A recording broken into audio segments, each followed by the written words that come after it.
What's up, Doc? I beg your pardon.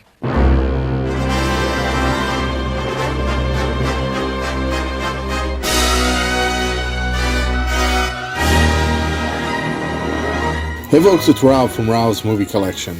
So, years ago, I joined in on a tag series going around called A Movie for Every Year of My Life. Now, I don't recall who started it, only that I got it from my YouTube friend Mike at Gray 1951, who is now known as Gray 1951 Media Channel. The point of the series was that starting with your own birth year, you pick a movie for every year that you've lived and make a video about it. Now, I started with 1965, and I believe I made it to 1971 before I got derailed. Mike did much better than me. I think he made it to 1967. The last one I did was Willy Wonka and the Chocolate Factory, and I believe that in the intro I talk about how it's been 3 years since the last one I did. Well, guess what? It's been about 3 years since Willy Wonka. Unfortunately, more years have now passed, so I have more videos to make. And the modern years are really going to be hard to do because I hate most modern day movies. So, let's get back to it. For the year 1972, my movie is called What's Up, Doc? What's Up, Doc is a 1972 American romantic screwball comedy film directed by Peter Bogdanovich, with a screenplay by Buck Henry, David Newman, and Robert Benton.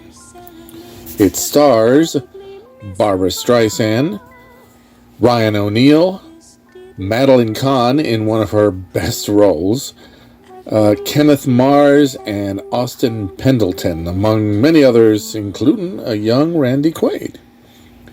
It pays homage to the screwball comedy films of the 1930s and 40s, especially like Bringing Up Baby and also the Bugs Bunny cartoons.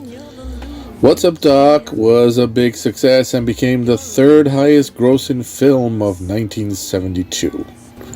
The whole plot revolves around the case of mistaken identity and this piece of luggage, or rather 4 pieces of identical luggage. One belongs to Mr. Smith, quote-unquote, which contains top-secret government papers. He is followed by Mr. Jones, a government agent who is trying to steal the papers back. Wealthy socialite Mrs. Van Hoskins has a similar-looking bag containing her valuable jewels. The third bag belongs to Ryan O'Neal's character, Howard Bannister, a geeky musicologist with no backbone, whose bag contains rocks that he uses to play certain musical tones. Using this as his thesis, Howard is hoping to win a research grant from the Larrabee Foundation to continue his work.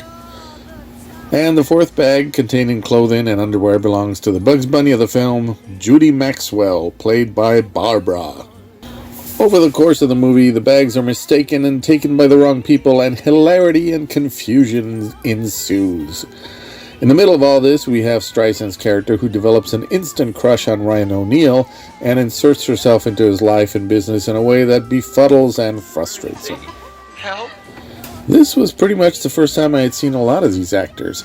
I hadn't seen Love Story, which was Ryan O'Neal's big hit before this movie, so I didn't really know him yet. And I'm pretty sure I'd never seen Barbra Streisand before this. I hadn't yet seen Mel Brooks' film, so this was kind of my introduction to the late, great Madeline Kahn. And what an intro. Like all her roles, she puts everything she has into it and leaves a very memorable mark. Heck, even Kenneth Mars was unknown to me, and this was the film I thought about the first time I watched Young Frankenstein and saw him in that. Ryan O'Neal and Barbra Streisand have an amazing chemistry and comedic timing that is the linchpin to the film. They really do justice to the old male-female comedy teams of yore, such as Cary Grant and Katharine Hepburn. They are at the eye of the comedy tornado that rolls throughout this film. Heck yeah. How's that for a quote? That's the dumbest thing I ever heard. Back in the day, before streaming or home media of any kind, before you had the choice to watch what you wanted to watch when you wanted to watch it, we had to watch whatever the channels would show us. For me, this was regular viewing at my house when I was a kid. Much like The Great Race from Blake Edwards, whenever this movie would come on, my family would sit and watch it. So, aside from entertainment value of the film, it also brings back good memories for me that I had with my parents watching this hilarious movie. By the way, my 91-year-old mother today swears up and down that she never liked this film and can't stand Barbra Streisand. Ah, if only I had a phone camera in the early 70s.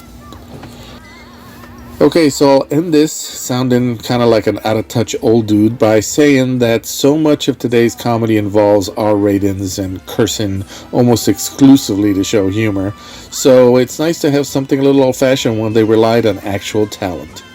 Who knew?